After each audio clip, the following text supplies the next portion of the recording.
All right, so let's say that you want to do several holes, but not in a grid pattern, but you still don't want to have to model each one of the holes.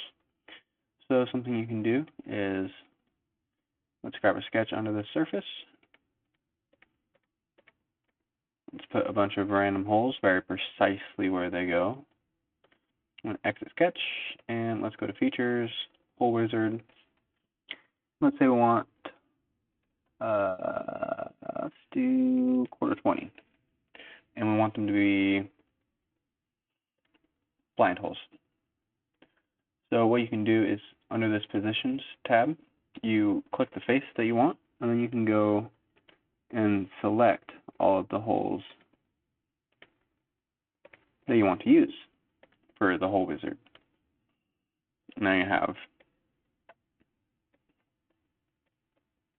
that. Something else you can do, so actually, another good practice, we can go ahead and auto constrain this. Let's pick coming from this point. We can do ordinate dimensions, calculate. Very nice, clean way to dimension multiple holes or points. Okay, and then what you can do is go up to Hole Wizard. Let's say we want to do our tapped hole again. You can select the face and a single hole, and then you can come down under this linear pattern to sketch-driven pattern. For the sketch, right here, you can click the sketch that we're using. Features, we want it to be that tapped hole. I'm going to go ahead and hit check, and that also, instead of having to pick each one of the points, you just use the sketch-driven pattern. Problem with that is that then you do end up with multiple things on your tree.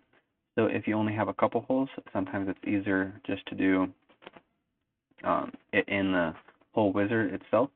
And then you can also, so under the hole wizard, one of the things that you get is the actual hole model itself, and the other sketch is the points.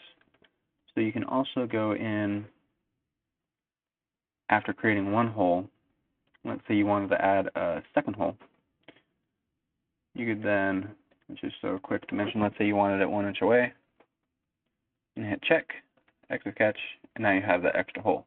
So you can, and of course it's not fully defined, let's make it also horizontal. So you can either do a sketch before and then click all the places that you want, or you can make a single hole and then jump into the sketch that it creates and dimension it afterwards. That way you don't have to go back and click on each one of the points. It kind of trims up the process.